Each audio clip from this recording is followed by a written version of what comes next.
Yo, what's going on, guys? My name is Justin, also known as SpiderFPS here on YouTube.com, coming back at you guys with yet another video. And today I wanted to talk about one of the more controversial topics within Call of Duty Advanced Warfare, especially this year, even though this has been in previous Call of Duties, and I cannot stress that enough, is the topic of skill-based matchmaking, or SBMM.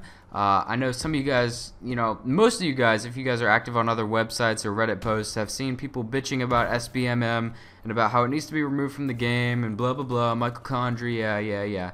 So basically I'm here to kind of share my opinion on the topic and as well as explain to you guys how skill-based matchmaking works. I'm going to be fairly simple in explaining how it works, and most of this commentary is going to be more of my opinion on skill-based matchmaking rather than anything. But to start off this actual video, we're going to be talking about how skill-based matchmaking works and, basically what factors into SBMM. So, getting that out of the way, skill-based matchmaking is, it's based off of two major categories from all the research that I've done: kill-death ratio and win-loss ratio. Now, as far as score per minute, that was another very popular theory. However, the public data for that is actually not available, so I am unable to tell you guys whether or not score per minute actually affects your skill-based matchmaking or not. However, we have two very good columns to examine here, basically your win-loss ratio and, most importantly, your KD ratio.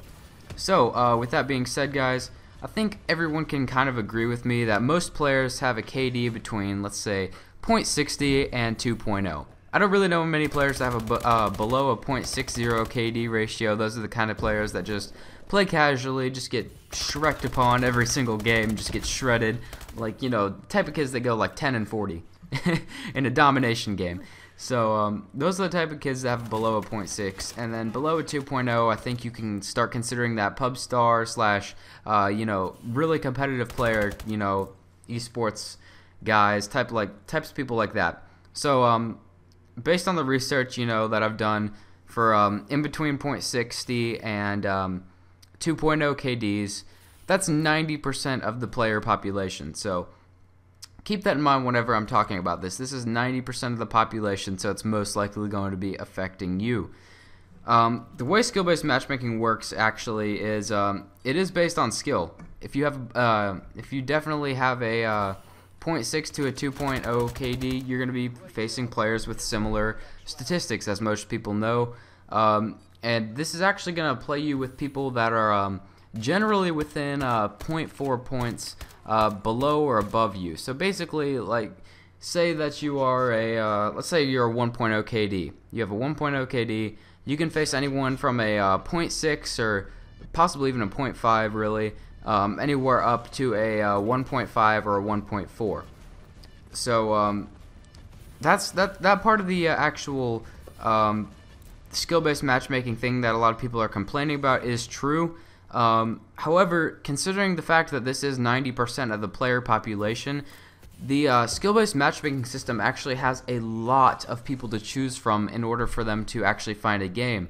So the entire thing with the entire lag problem within Advanced Warfare, people saying that skill-based matchmaking causes lag, that is somewhat true, but it is very slight. Like, considering 90% of the people are in that range, that's a lot of people to choose from and a lot of people to choose a very good host from.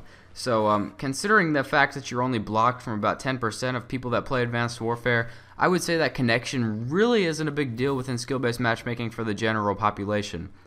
Now, for people that have above a 2.0 kill-death ratio, they tend to just kind of be really random, since there's only about 10% of the population that's above a 2.0 KD ratio.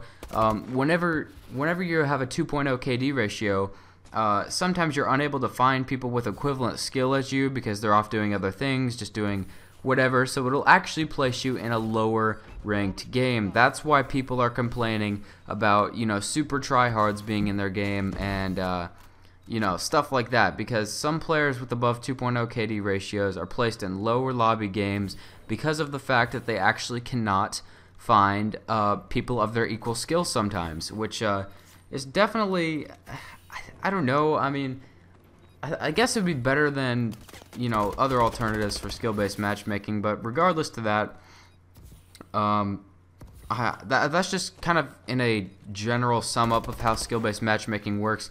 If you guys want to know more in depth, then I have a video link in the description down below. It'll definitely explain everything you need to know on skill-based matchmaking, how it all works, stuff like that. I actually watched through the entire video, and that's how I have all my research. As far as win-to-loss ratio, you just generally get to get matched within the same category of people with the same win-loss ratio as you, no matter what your statistics are for that. You basically get matched with people with the same win-to-loss ratio. Now talking about my opinion on the topic, honestly, I'm gonna be 100% honest with you guys. I started playing Call of Duty in Black Ops 1. I was a bit late, I know. I played Black Ops 1 and MW2 within that same year, but basically my first Call of Duty was I was a Christmas noob for Black Ops 1 in 2010. I remember that. So yeah, was it 2010 or 2009? I can't remember. I think it was 2010. But regardless to that, around there, that was my first Call of Duty. And I remember just getting absolutely smashed in Black Ops 1 and MW2. I had no idea what I was doing because I was a complete and total noob. Need I remind you that skill-based matchmaking has only been in the Call of Duty franchise ever since Black Ops 2.